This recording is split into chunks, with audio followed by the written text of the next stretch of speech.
Porsche just walked back a promise it made to the entire automotive world, and the numbers that forced them to do it are beyond brutal. The company that boldly announced 80% of its lineup would be electric by 2030 just quietly erased that target from existence. No stage presentation, no grand explanation, just a buried line in a quarterly earnings document that most people scrolled right past. But here's the part that actually matters. Porsche profit didn't decline gradually or take a modest hit. It collapsed by 99%. 4 billion euros reduced to 40 million in 9 months. The most prestigious performance brand on the planet just told every other automaker that the electric gamble they all placed billions on has a fundamental problem, and the shockwave from that single admission is about to change every strategic decision coming out of Stuttgart, Munich, and Detroit for the next decade. To grasp how seismic this really is, you need to understand what Porsche represented just 3 years ago. In 2022, Porsche wasn't simply doing well. It was the single most profitable car manufacturer on Earth, measured per vehicle sold. That year, it moved 309,000 cars and generated roughly 6.8 billion euros in profit, with margins that made competitors openly envious. We're talking about an 18% operating margin in an industry where 8% is considered genuinely impressive. Porsche extracted more profit from each car than nearly anyone in the business, and it achieved this while selling fewer vehicles than Toyota assembles during a long weekend. The brand carried such financial power that in 2022, it executed something rare in the automotive world. It went public, splitting from parent company Volkswagen and listing shares on the open market. That initial public offering raised approximately 9 billion euros and valued the company at nearly 75 billion. For a brief moment, Porsche commanded a higher market valuation than Volkswagen itself, the corporate parent that owned the majority stake. The student had become more valuable than the teacher. This wasn't a lucky streak or market anomaly. This was a brand that had weathered world wars, survived multiple oil crises, navigated recessions, and absorbed every economic disaster the 20th century delivered. While entire automotive empires crumbled, and names like Saab and Pontiac and Hummer vanished completely from showroom floors, Porsche just kept growing stronger. It had outlasted the 1973 oil embargo that nearly exterminated the sports car segment entirely. It had survived a near bankruptcy in the early 1990s and emerged more profitable than ever before. Porsche was the automotive equivalent of a sure bet. If you had to pick one car company on Earth that would never stumble, this was the obvious choice. Investors treated Porsche stock like a safe asset, the kind of position you take and never worry about again. So when Porsche made a massive strategic bet on the future, the entire industry stopped and paid close attention, because Porsche didn't gamble recklessly. Porsche made calculated moves based on decades of careful execution, and in 2020 and 2021, Porsche placed the largest wager in its history. It bet everything on electric propulsion. Here's where the real story begins, and where every subsequent decision flows from. In 2020, Porsche launched the Taycan, its first completely electric vehicle, and the Taycan wasn't a cautious market test. It was a declaration of intent. Porsche was announcing to the world that it could dominate the luxury electric segment the same way it had dominated sports cars for 70 years. Superior build quality compared to Tesla, sharper driving dynamics, genuine luxury materials throughout the cabin, and that legendary crest on the hood that no startup could replicate or purchase. The message to wealthy buyers was straightforward. You don't have to compromise between going electric and owning an authentic Porsche. You can have both experiences simultaneously. Tesla had already proven there was substantial demand for fast premium electric vehicles. Porsche studied that market and decided it could execute better with 7 decades of performance engineering that no Silicon Valley newcomer could fake or shortcut. Then Porsche went further than almost any traditional manufacturer dared. In 2021, CEO Oliver Blume announced the roadmap.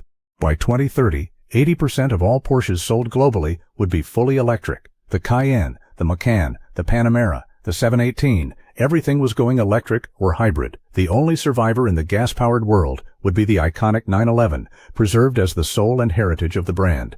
Everything else would plug into a wall. Porsche poured staggering amounts of capital into this vision, around 2.7 billion euros into electric vehicle production facilities, another 1.7 billion into developing the platforms and software architecture.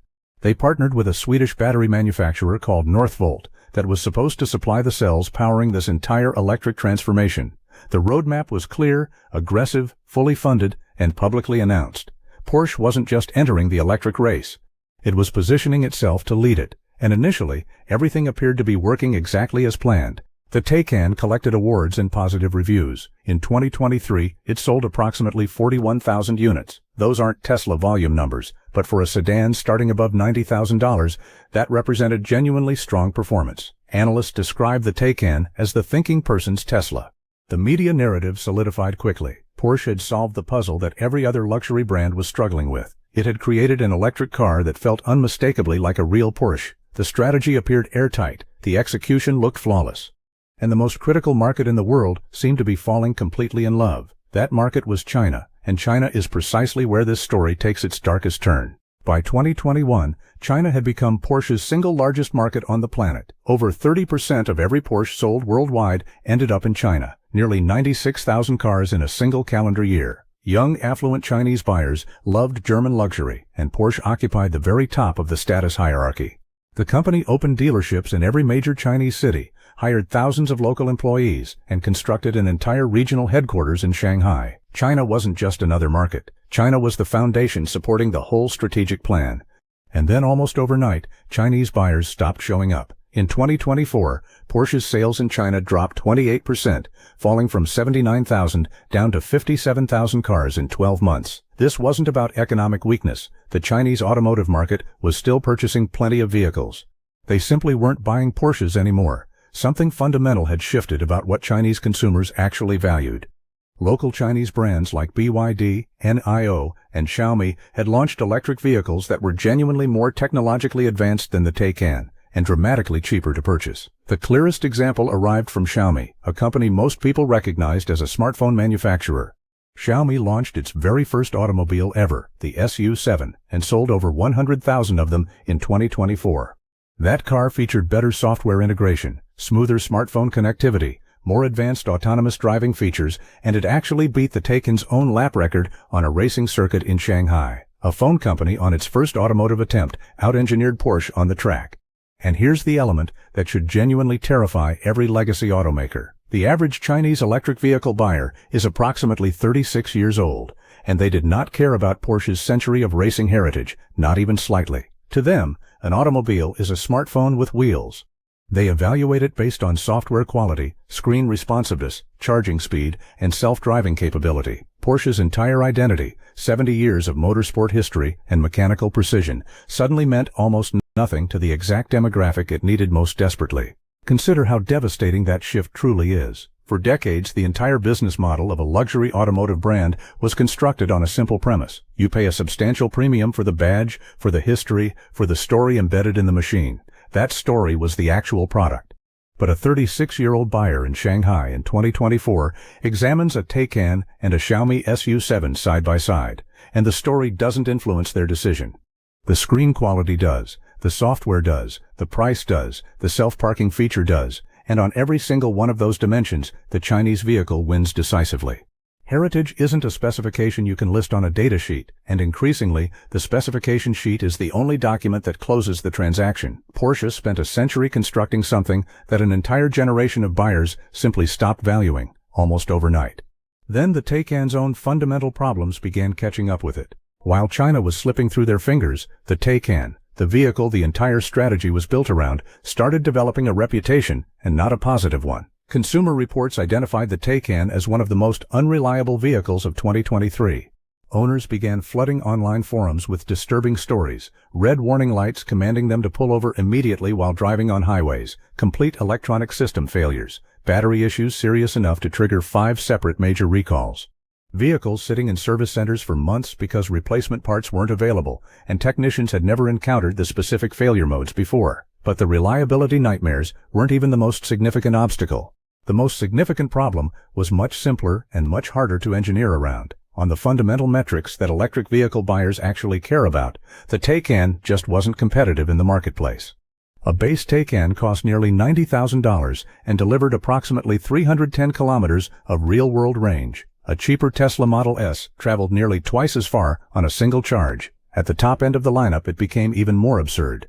The Taycan Turbo S cost almost $190,000 and still managed only about 310 kilometers of range. A Tesla Model S Plaid cost less than half that amount, offered nearly 650 kilometers of range, and posted superior performance numbers in straight-line acceleration. For anyone who simply compared specification sheets, the value proposition made absolutely no sense. So Porsche panicked and executed something it had never done in its entire corporate history. It started discounting aggressively. Dealers slashed up to 35% off the Taycan sticker price and even reduced over 10% off the sacred 911 just to move inventory off showroom floors. And that decision quietly destroyed the one asset Porsche could never afford to lose, its premium brand image. Because the entire purpose of a Porsche is that it isn't discounted. A Porsche is supposed to hold its value over time. It's supposed to be the car you wait for, save for, feel privileged to own. The instant a brand starts offering 35% discounts, it communicates the same message to every existing owner and every potential future buyer. This vehicle was never really worth what we charged you, and once that perception enters consumers' minds, it doesn't leave easily. The moment a Porsche costs the same as a faster Chinese electric vehicle with superior technology, the only remaining reason to purchase the Porsche is the badge. And a badge alone doesn't move 80,000 cars annually. Even worse, those discounts crushed resale values across the board, which meant the customers who paid full price watched their vehicles lose value faster than almost anything else in the luxury segment. For a brand whose entire promise was that it never goes out of style, that represented a quiet catastrophe. By May 2024, the situation deteriorated so badly that Chinese Porsche dealers refused to accept new vehicles from the factory. They already had too much unsold inventory sitting on their lots, and they demanded that headquarters in Germany send them financial compensation just to deal with the cars accumulating dust. The dealer network was in open revolt against the factory. Then the foundation supporting the entire electric plan collapsed completely. Remember Northvolt, the Swedish battery company that was supposed to supply the cells for Porsche's entire electric future? In November 2024, Northvolt filed for bankruptcy protection. Just like that, the battery supply chain at the center of Porsche's roadmap vanished. The new electric 718 Boxster, originally scheduled for 2025, got pushed back to at least 2027, a 2-year gap blown straight through the model lineup. Then in August 2025, Porsche shut down its own battery production operation entirely, laid off 200 workers, and wrote off 400 million euros of investment that would now never generate a single cent of return. The electric Macan, which had already arrived a year late because of software development problems, managed just 18,000 units in its first partial year because it cost approximately $30,000 more than the previous gas-powered Macan for technology that buyers already considered outdated compared to Chinese alternatives. Inside the company, the atmosphere turned into open warfare. In February 2025, Porsche terminated its own chief financial officer and sales chief after they publicly contradicted the CEO's statements. The leadership team was tearing itself apart over what had gone wrong and who should bear responsibility. And then came the financial numbers that revealed the true scale of the disaster. In April 2025, Porsche reduced its profit forecast, dropping its expected margin range to between 6.5 and 8.5%. By October, the forecast had collapsed again to between 0 and 2%. For a company that historically printed money at 18% margins, that's essentially breaking even on every vehicle it manufactures and sells. Which brings us to the announcement that actually detonates across the market. In that same month, Porsche quietly abandoned its single most important strategic target, the 80% electric by 2030 goal, the centerpiece of the entire 5-year strategy, gone. No replacement plan, no revised timeline, just a vague corporate statement about continuing to sell gasoline, hybrid, and electric vehicles for many years to come. Read that statement again carefully.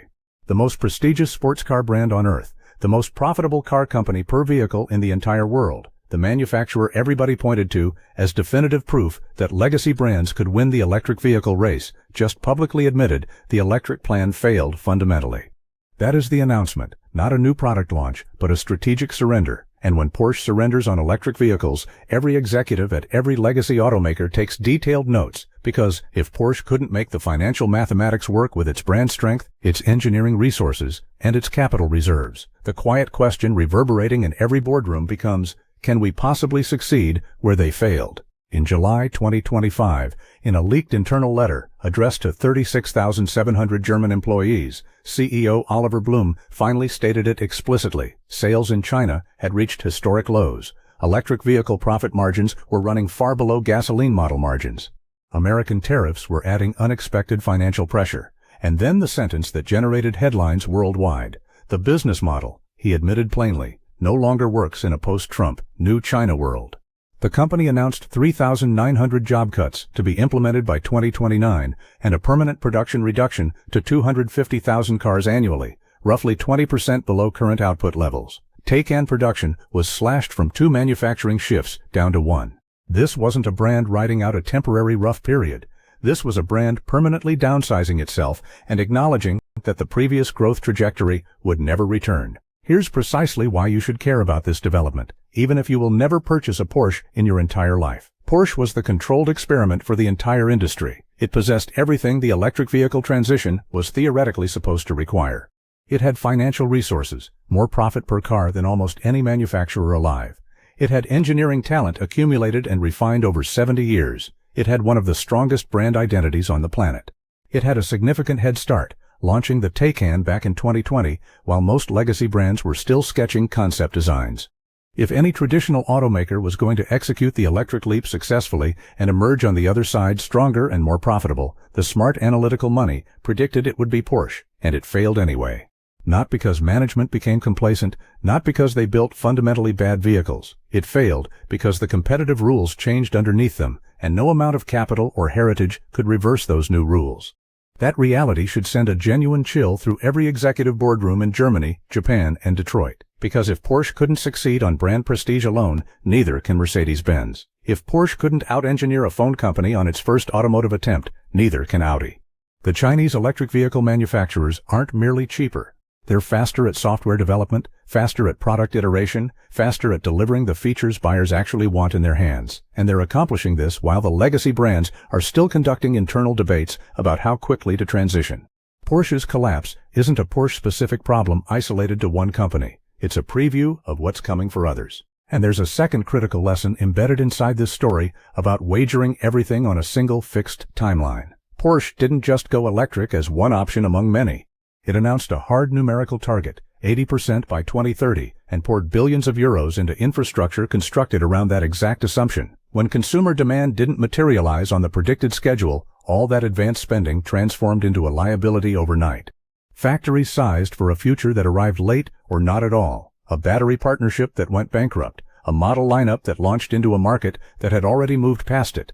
The lesson every other automaker is now quietly absorbing behind closed doors is that strategic flexibility might matter more than bold public commitment. The brands hedging their positioning, maintaining gasoline, hybrid, and electric options alive simultaneously, suddenly appear significantly smarter than the brand that went all in on a single outcome. So here's where this story lands and why this one corporate announcement matters far beyond Porsche's immediate business. Porsche didn't fail because it constructed poorly engineered vehicles. The Taycan is, evaluated in pure engineering terms, a genuinely brilliant machine.